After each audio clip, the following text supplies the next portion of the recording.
오늘 하나님의 말씀은 신약 성경 요한 1서 5장 14절 말씀입니다. 신약 성경 요한 1서 5장 14절 말씀을 우리 함께 합독합니다.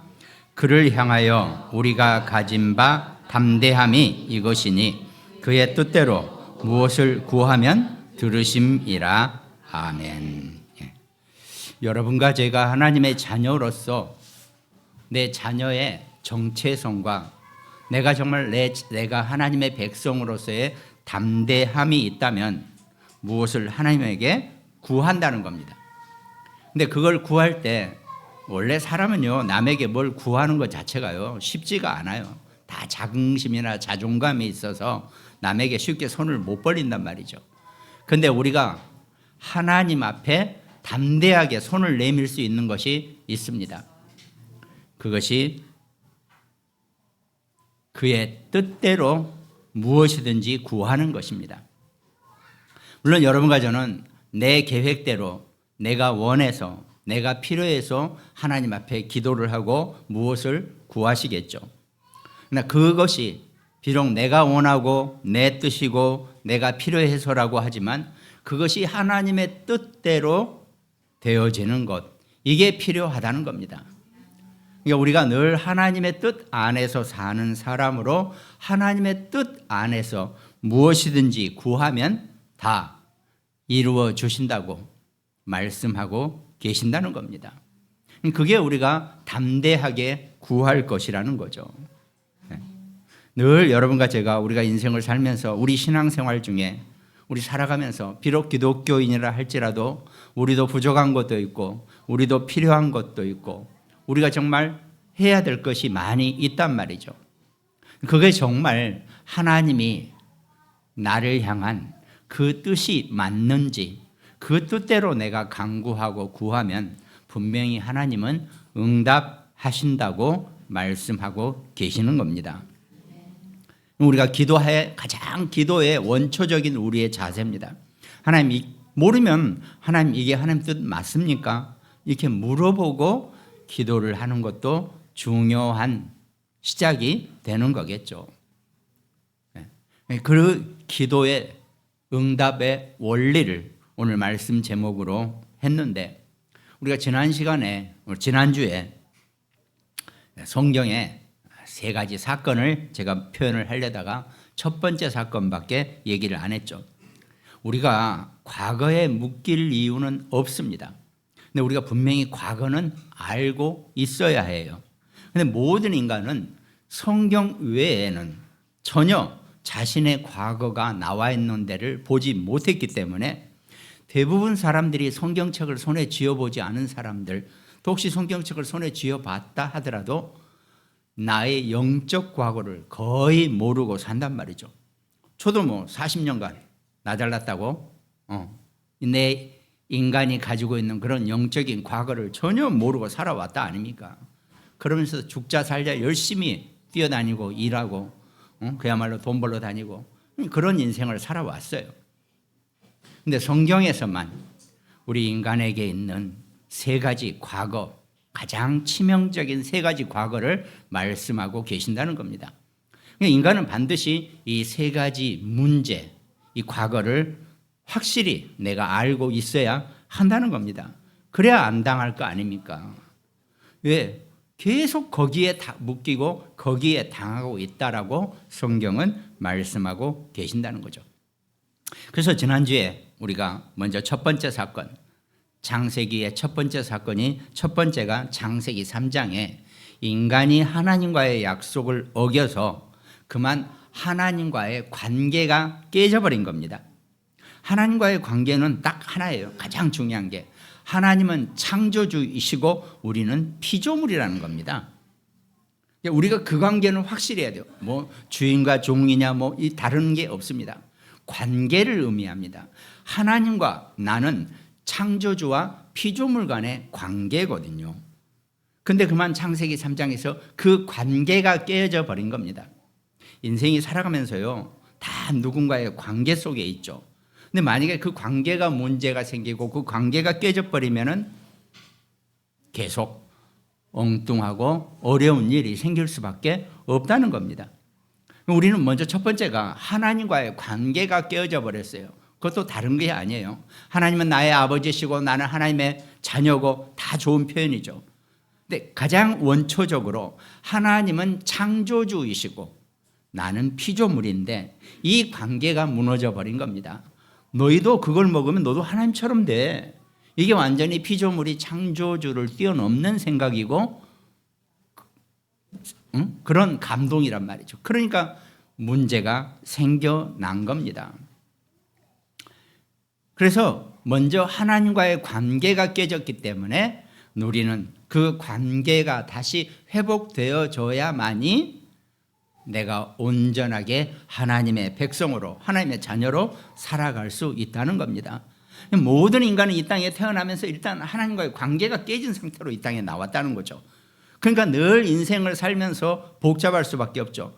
하나님이 이 모든 것을 운영하고 모든 인간을 케어하고 이렇게 인도하고 계시지 않는다면 또 문제가 다르죠. 그런데 하나님은 창조주이시기 때문에 나머지는 전부 다 피조물입니다. 모든 피조물은 창조주에 의해서 어떻게 합니까? 운용이 되고 있기 때문에 우리도 그 속에 포함되어 있다는 겁니다. 그러니까 나는 열심히 일하고 나는 열심히 뭔가를 해보고 내가 최선을 다하고 하늘을 우러러 한 점 붓고 없이 뭔가를 해봐도 늘 그 운명과 저주와 재앙과 팔자의 그 관계가 깨진 상태에서는 온전하게 될 수가 없다는 겁니다. 아무리 좋은 그릇도 어딘가 한 군데 금이 가고 구멍이 뚫어져 있는데 거기다가 어떻게 물을 채울 수 있고 뭘 채울 수 있겠습니까? 깨진 상태에서는 절대로 안 된다는 겁니다.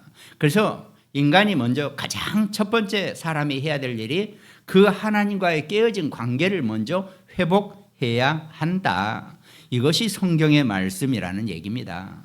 그 깨어진 관계를 회복하기 위한 방법이 하나님이 정하신 방법. 하나님이 정하신 방법. 우리는 또 뭐로 가도 서울만 가면 되지 뭐 이렇게 가든 저렇게 가든 세상살이는 그렇게 갈 수가 있겠죠. 그러나 하나님을 떠난 인간이 하나님을 만나는 방법은 하나님이 정하신 방법에만 가능하다는 겁니다. 하다못해 집도 주인이 정문 만들어 놓고 현관문 만들어 놓고 나를 방문하고 나를 찾아온 사람은 이 문을 통해서 들어와야 된다라고 정해놨잖아요. 그래서 우리가 남의 집을 방문할 때는 반드시 그 집을 그 정문을 통해서 들어가잖아요. 근데 내가 꼭 이상하게 그 집 창문으로 그 집을 들어가고 싶다. 그럼 조금 내가 이상한 거죠. 왜? 그 집 주인이 정한 법칙이거든요. 하나님이 정한 방식은 하나님과의 관계가 깨진 인간이 하나님을 다시 만나고 하나님과의 관계가 정상화되고 싶으면 하나님이 정하신 방법 외에는 없다는 겁니다. 그 하나님이 정하신 방법이 바로 십자가의 예수 그리스도이시라는 겁니다. 그것도 보다 못해서 예수님이 성부, 성자, 성령 세 위격 중엔 한 분이신 하나님이신 예수님이 친히 죄인인 인간의 몸을 입고 이 땅에 오셔서 인간의 죄 문제를 대신 해결하기 위해서 예수님이 사람의 몸을 입고 이 땅에 오신 것입니다. 만약에 예수님이 아니야 나는 고양이가 너무 좋아 나는 고양이를 위해서 나는 죽을 거야 그러면 고양이 몸으로 오셔야겠죠. 그런데 그렇지 아니하시고 나는 인간을 위해서 인간의 죄 문제를 대신 해결하기 위해서 인간의 몸을 입고 와서 인간이 처할 수 있는 가장 극형인 십자가에 못 박혀 죽으신 겁니다. 그래서 누구든지 그 예수 그리스도가 나의 하나님을 떠난 관계의 문제를 해결해 주시기 위한 분, 그 원죄를 해결해 주시기 위한 분이 예수 그리스도 한 분이라는 것을 고백하는 자는 누구든지 하나님의 자녀가 된다 그랬지 않습니까? 근데 누구든지 하나님의 자녀가 되는 건 맞지만 그 누구든지도 이미 정해져 있는 사람이라는 겁니다. 죄송하지만 성경에는 분명히 에베소서 1장에 태초 이전에 그리스도 안에서 여러분과 저는 우리는 전부 다 하나님의 자녀가 되기로 선택되어져 있다는 겁니다. 벌써 지금 한 10분 이 정도 얘기했는데 이게 무슨 드라마도 아니고 이게 무슨 타임머신 얘기도 아니고 어마어마한 지금 창세 전부터 창세 후까지의 모든 시간을 왔다 갔다 하는 얘기거든요, 지금. 근데 이 얘기가 잘 안 잡히는 불신자들은 그만큼 영적인 범위가 좁다는 얘기죠. 눈은 넓게 열리고 육신의 것은 넓게 열려 있지만 이 영적인 눈은 아주 닫혀 있거나 좁혀져 있는 것이 죄송하지만 불신자들이라는 겁니다. 다행히 여러분과 저는 그 불신자 상태에서 벗어나고 하나님의 자녀가 되었습니다. 그게 우리의 신분이고 그게 우리의 정체성이라는 거죠. 그래서 성경 말씀에 인간에게 세 가지 치명적인 문제가 왔는데 그 첫 번째가 바로 에덴 동산에서 하나님과의 관계가 깨진 거라는 거랬죠. 두 번째는 노아 홍수 사건입니다. 창세기 6장 4절 말씀에 당시의 땅에는 네피릴림이 있었고 그 후에도 하나님의 아들들이 사람의 딸들에게로 들어와 자식을 낳았으니 그들은 용사라 고대의 명성이 있는 사람들이었다 그랬습니다. 보면 네필림은 히브리어로 위에서 떨어진 자들이란 뜻입니다. 네필림이란 위에서 떨어진 자들. 인류 역사뿐만 아니라 온 창세의 역사 속에서 위에서 아래로 떨어진 자들은 사단의 무리밖에 없다는 겁니다. 사단이 하나님과 대적을 해서 천상에서 하나님과 대적을 해가지고 쫓겨난데 자기 무리를 끌고 이 지구로 떨어져 왔다는 거죠. 흑암의 무리들을 얘기합니다. 그러니까 우리 인간이 창조되어지기 이전에 이미 이 지구에는 흑암이 먼저 그 사단과 사단의 졸개들이 이 지구에 귀향 내려와서 살고 있었다는 겁니다. 그 사단의 무리들이 네피림들이 인간과 결합을 해서 용사를 낳고 명성 있는 자를 낳았다라고 되어 있죠. 성경에서 용사나 명성 있는 자는 정말 하나님의 영적인 용사나 영적인 명성 있는 자 외에는 전부 다 흑암을 의미합니다. 그러니까 이 한때 흑암의 무리들이 모든 사람들을 전부 다 물들여 버리고 사람들에게 하나님 없이 살아도 된다고 그런 힘을 가지고 그런 말도 안 되는 힘을 가지고 인간들이 그 시기에 살아가게 된다는 거죠. 그러니까 창세기 6장의 노아 시대에는 의인은 하나도 없고 정말 하나님 보기에 아무도 믿을 만한 인간이 없다라는 거죠. 그러나 창세기 6장 8절에 보니까 그러나 노아는 여호와께 은혜를 입었더라. 이것이 이게 노아 혼자만 하나님의 은혜를 입고 하나님의 자녀로 하나님의 백성으로 살아가고 있었다는 겁니다. 그래서 하나님이 인간을 만드신 것을 후회하고 노아와 노아 가족 외에는 전부 다 이 지구상에 물로 뒤덮여져 가지고 모든 기식 있고 호흡하는 존재는 전부 다 죽고 없어지게 만들었다는 겁니다. 그게 노아 홍수 사건입니다.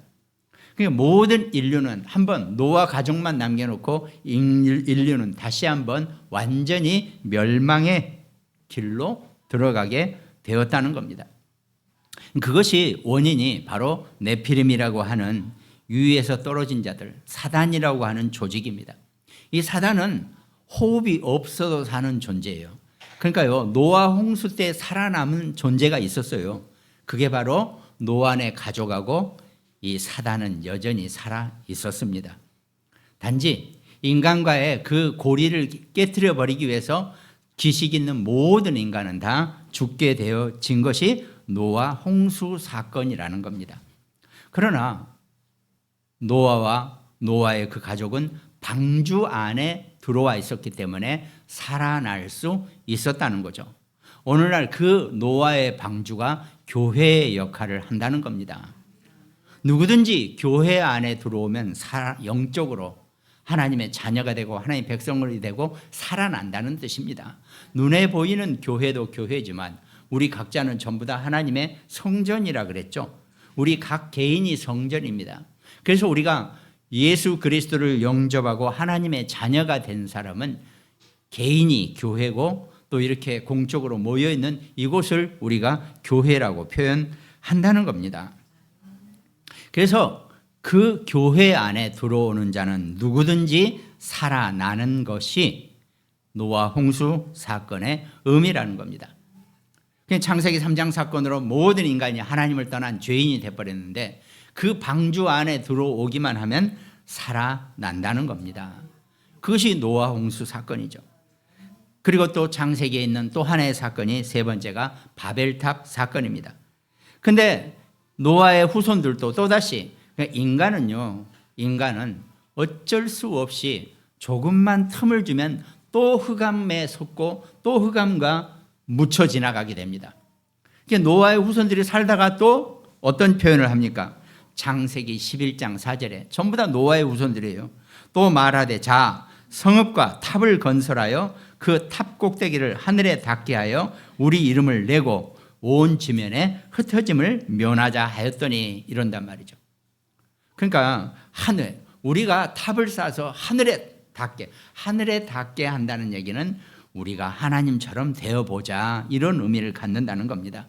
또 우리 이름을 내고 온 지면에 우리 이름을 낸다는 얘기는 온 세상에 하나님의 이름 대신에 우리 이름으로 내 이름으로 도배를 하겠다는 겁니다. 인간은 조금만 풀어주면 또다시 이런 식으로 하나님께 대적을 하는 그런 존재가 된다는 겁니다.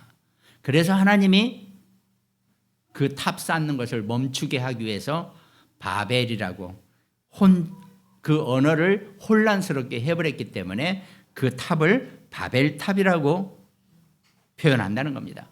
그 바벨탑은 인간이 욕심으로 쌓아 올린 거지만 때가 되면 반드시 멈추게 되어 있고 무너지게 되어 있다는 겁니다.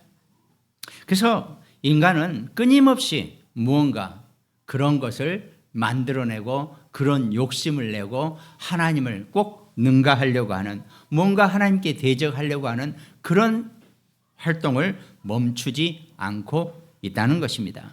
이것이 창세기에서 지금 말씀하고 계시는 에덴 동산의 원죄 사건과 노아 홍수 사건과 바벨탑 사건입니다. 그런데 하나님이 그 바벨탑 사건의 해결법도 창세기 12장 1절에 여호와께서 아브라함에게 이르시되 너는 너의 고향과 친척과 아버지의 집을 떠나 내가 네게 보여줄 땅으로 가라. 가나안 땅의 약속을 하셨습니다. 인간은 결국은 최종적으로 에덴 동산의 운명과 저주와 재앙과 팔자의 문제, 또 노아 홍수의 문제, 흑암에게 묶여서 끊임없이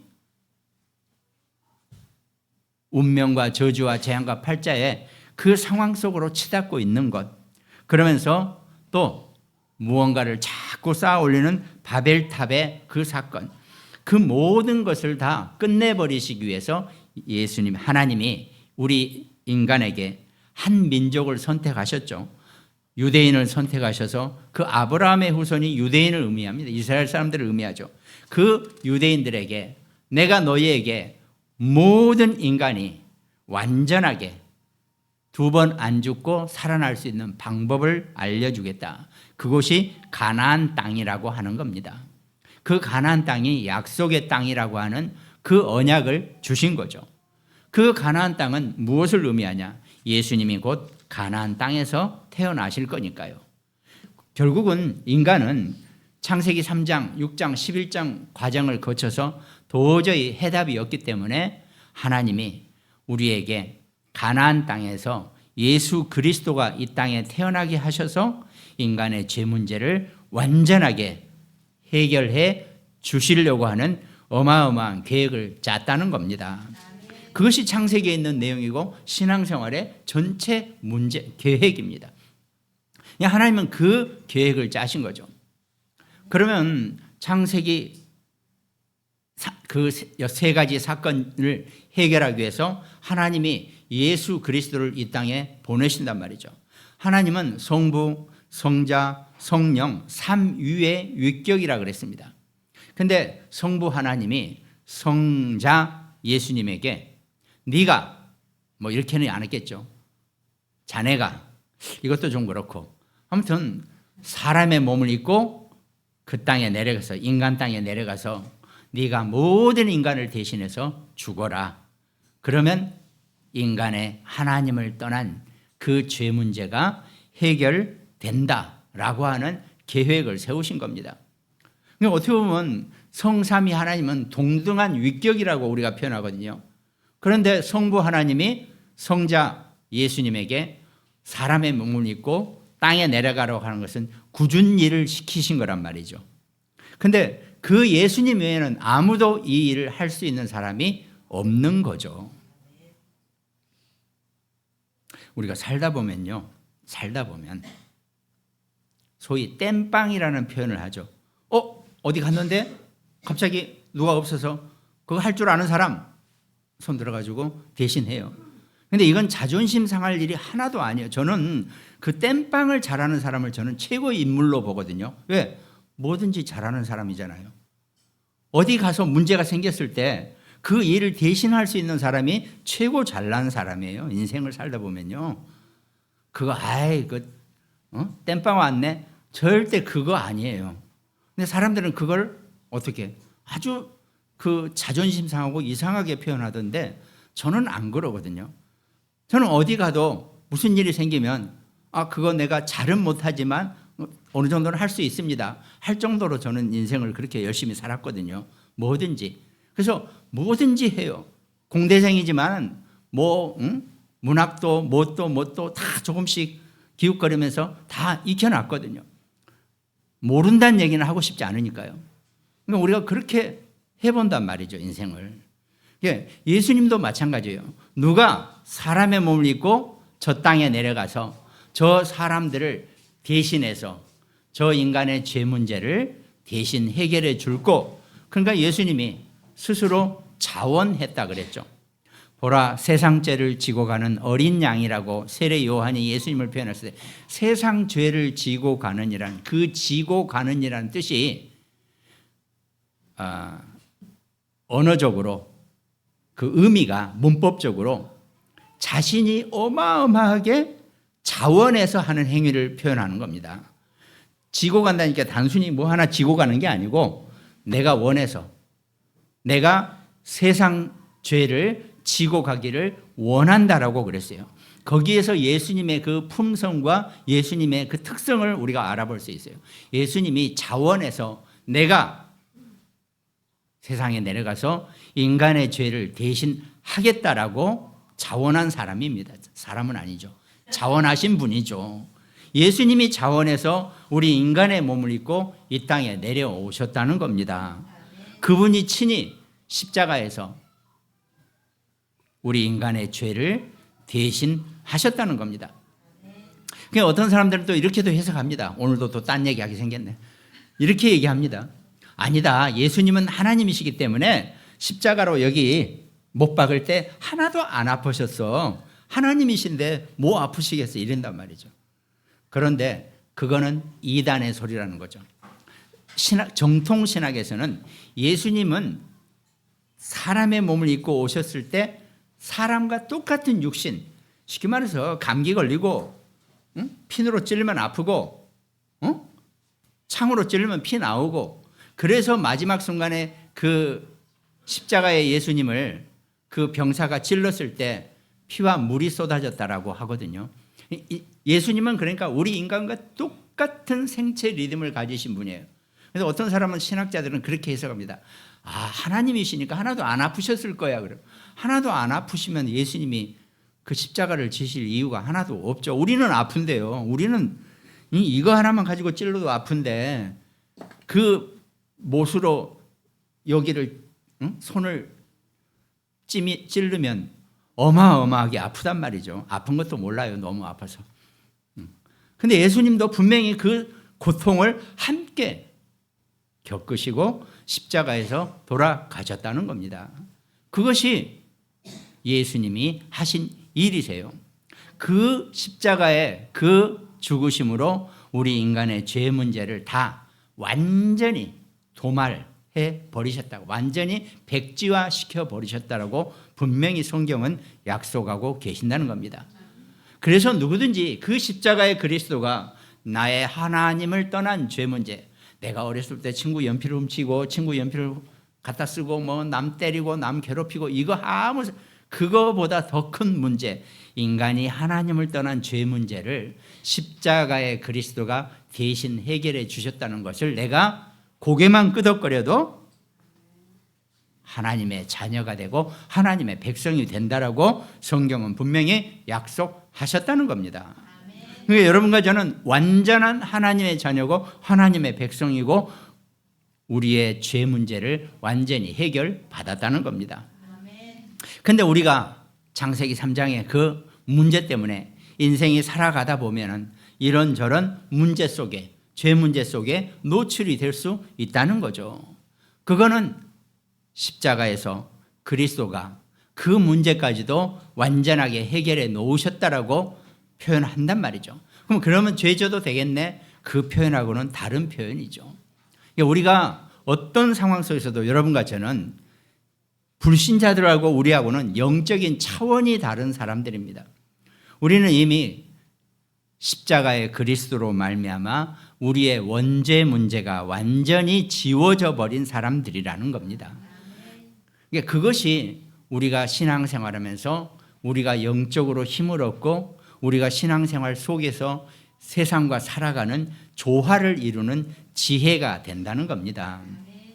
우리가 신앙생활 하면서도요, 우리가 영적인 생활과 이 육신의 삶을 분별하면서 때로는 함께 하면서 때로는 나눌 수도 있고 이게 신앙생활의 지혜거든요. 하나님 여러분과 제게 그렇게 우리 보고 살라고 말씀하고 계신다는 겁니다. 그럼 오늘 말씀의 주 내용은 응답입니다. 기도 응답. 본론의 첫 번째 하나가 하나님이 응답하지 않으시는 기도가 있습니다. 아니, 우리가 기도하는데 왜 응답하지 않으세요? 왜? 하나님의 뜻이 아닐 경우에는 그 뜻대로 되지 않기 때문에 응답하지 아니하신다는 겁니다. 이게 틀린 기도에는 하나님이 응답하지 아니하신다는 겁니다. 그러면 오히려 그 틀린 기도가 만약에 응답이 돼버리면 큰 문제가 내게 닥쳐오기 때문에 응답이 안 온 것이 응답이라고 우리가 표현한다는 겁니다. 하나님이 응답하지 않은 기도가 뭐 그냥 딱 하나라고 하죠. 틀린 기도. 하나님의 뜻대로 되지 않은 기도에는 절대로 응답하지 아니하신다는 겁니다. 그러니까 우리 저기 누구야? 오늘 뭐 예나 나나가 없으니까 교회가 조용하네. 우리 저기 누구야? 헝해요. 아무튼 비어 보여. 노아는 어디서 자나? 하여튼 노아가 TV에서 보고 칼을 가지고 막 배우가 그러니까 나도 저 칼 사줘 그러면 누가 노아한테 그 칼을 사주겠습니까? 큰일 나죠. 안 사줘요. 우리도 마찬가지입니다. 하나님 나 그거 해주세요라고 해도 나한테 안 맞고 내게 아니면 하나님 절대로 하나님 뜻이 아니면 응답하지 아니하신다는 겁니다. 그러면서도 절대로 나를 궁핍하게 하거나 나를 어렵게 안 하신다는 거죠. 그럼 뭐 노아에게 그 칼을 못 사줘도 장난감 칼은 사줄 수 있잖아요. 플라스틱으로 된 거. 대신 플라스틱 칼을 준단 말이죠. 우리 응답도 마찬가지입니다. 우리가 기도했을 때 다른 것이 올 수도 있다는 겁니다. 왜? 그게 나하고 아직은 때가 아니고 나한테 안 맞은 거니까. 내 눈에만 그게 좋아 보인 것뿐이라는 거죠. 그게 하나님이 응답하지 아니하시는 기도입니다. 그리고 두 번째는 하나님이 응답하시는 기도가 있다는 겁니다. 그것이 요한복음 14장 14절에 내 이름으로 무엇이든지 내게 구하면 내가 행하리라 그랬습니다. 여러분과 제가 그리스도 이름으로 무엇이든지 구하신다는 것은 곧 예수님의 이름으로 내가 기도하고 구한다는 것은 예수님의 뜻대로 하나님의 뜻대로까지 포함되어 있는 겁니다. 그러니까 내가 예수 그리스도 이름으로 기도한다는 내 신앙의 고백 속에서 나는 무엇이든지 응답이 오든 응답이 오지 않든 하나님의 뜻대로 내가 따르겠습니다라고 하는 약속이 거기에 포함되어 있다는 겁니다. 그래서 오늘 본문 말씀 요한 1서 5장 14절에 그를 향하여 우리가 가진 바 담대함이 이것이니 그의 뜻대로 무엇을 구하면 들으심이라 그랬습니다. 하나님의 뜻대로 구하시는 귀한 인생 사시기를 주님의 이름으로 축원드리겠습니다. 제 아무리 좋아 보이고 제 아무리 그게 나한테 맞아 보여도 하나님의 뜻이 아니면 절대로 우리는 안 된다는 겁니다. 그거는 하나님이 각박하신 분이라서 그러신 게 아니에요. 우리를 너무 사랑하시기 때문에 우리에게 허락하지 아니하신다는 거죠. 왜? 우리가 결국은 그것 때문에 다치게 된다는 거죠. 그래서 하나님이 응답하시는 기도는 하나님의 뜻대로 그의 이름으로 구하실 때 분명히 응답하시게 되어 있다는 겁니다. 때로는 약간 시간표가 늦어질 수가 있다는 거죠. 그러니까 언젠가 보면 이걸 내가 전에 기도했던 건데 이제 응답하시는구나. 시간이 좀 걸릴 수도 있습니다. 저 인간 제발 좀 데려가든지 예수 믿게 해주세요라고 했을 때 시간이 걸려서 구원받는 남편을 부인들이 많이 봤다는 얘기도 있습니다. 그러니까 어떻게 하든 하나님은 하나님의 시간표 속에서 여러분과 저를 인도하고 계신다는 겁니다. 그리고 세 번째는 실제로 성경에서 응답받는 사람들의 기도가 있었다는 거죠. 그것이 첫 번째가 시간을 정한 기도 속에서 하나님은 반드시 응답을 하신다는 성경 말씀이 있다는 겁니다. 그것이 다니엘서 6장 10절에 보면 다니엘이 이 조서의 왕의 도장이 찍힌 것을 알고도 자기 집에 들어가서는 윗방에 올라가 예루살렘으로 향한 창문을 열고 전에 하던 대로 하루 3번씩 무릎을 꿇고 기도하며 그의 하나님께 감사하였더라 그랬습니다. 여러분 뭘 구하시는 것도 감사하지만 그냥 하나님께 감사하시기 바랍니다. 내가 진짜로 하루에 내가 시간을 정해서 3번만 하나님 감사합니다. 이 표현만 해도요. 감사할 것이 쏟아지는 그런 축복자가 분명히 될 것입니다. 정해놔 보세요. 핸드폰 알람 하루 3번 알람 정해놓고 그 알람 소리 들으면 속으로 하나님 감사합니다. 이 고백만 하세요. 저도 알람 해놨는데 어떨 때는 잊어먹고 넘어갔어요. 그러나 진짜 내가 하루에 3번 하나님 앞에 감사합니다라고만 해도 하나님이 절대로 그 기도를 놓치지 아니하시고 잃어버리지 아니하시고 너는 내게 부르짖으라 네가 알지 못하는 크고 은밀한 일을 내가 행할 것이다. 이 일을 행하시는 여호와라 그랬습니다. 하나님은 여러분과 저를 위해서 무슨 일이든지 행하시려고 세상 말로 눈이 동그라신 분이에요. 무엇이든지 우리에게 무엇이든지 해주려고 하나님은 열심히 노력하시는 분이에요. 그런데 이상한 건 아니죠. 어떤 영적인 원리에 의해서 반드시 우리가 부르짖는 것에 대한 하나님의 응답이 있으시다는 겁니다. 그것이 성경에 많이 나와 있는 내용으로 정시기도, 정해놓고 기도를 하는 응답에는 반드시 하나님이 기도에 응답하신다는 겁니다. 사도행전 3장 1절에도 제9시 기도 시간에 베드로와 요한이 성전에 올라갈 때 그렇게 따지면요 무슬림들은 하루에 5번 기도해요. 근데요 진짜 철저하게 해요. 뭐 어떤 응답을 받았는지는 잘 모르겠지만 그러니까 제가 이렇게 사회에 있을 때 그 사우디아라비아에서 온 무슬림 바이어하고 한참 서로 얘기하는데 그 사람 시계에서 그때는 핸드폰이 없었을 때예요. 그 사람 시계에서 아잔이 뭐 그거 있잖아요. 그 음악이 딱 흘러나오더라고요. 그러더니 자기 기도해야 된대. 그래서 메카를 향해서 그럼 우리는 이제 그쪽하고 영업 사업을 많이 했기 때문에 아예 그 기도 매트 있잖아요. 그것도 하나 딱 깔아주고 저 빈방에 가서 기도하라고. 그만큼 철저해요 이 사람들이. 그러니까 뭔가 응답을 안 받을 수가 없는데 내가 보기에는 석유가 그게 괜한 것이 또 한참 남았다고 그러잖아요. 그거 다 꺼내려. 이미 뭐 축복 다 받아버린 거죠. 꼭 보이는 것만 가지고 얘기할 수는 없지만 그만큼 무서운 존재들이에요. 하루에 5번을 빠지지 않고 기도한단 말이죠. 우리도 적어도 하루에 3번만 다른 긴 기도할 거 없이 하나님 감사합니다. 하루에 3번만 하나님 앞에 외쳐보시기 바랍니다. 반드시 응답하시는 하나님이신 줄 믿으시기 바랍니다. 또 사도행전 16장 25절에 한밤중에 바울과 실라가 기도하고 하나님을 찬송하며 제수들이 듣더라. 바울과 실라가 감옥에 갇혀 있을 때 정시 기도를 시간에 감옥이 깨어지고 감옥 문이 열리는 그런 역사가 일어났다 그랬습니다. 그 응답받는 성경의 실제적인 기도는 정시 기도 속에서 하나님이 늘 여러분과 저를 응답하시고 축복하신다는 겁니다. 그래서 정말 한번 기록해 보세요. 내 기도 제목을 한번 친히 노트에 수첩에 기록해 보세요. 자그마한 내 수첩을 별도로 기도 수첩을 가지고 있다가 내가 적어보는 거예요. 언제 내가 이렇게 기도했구나. 분명히 하나님은 시간이 지나서 응답하실 것입니다.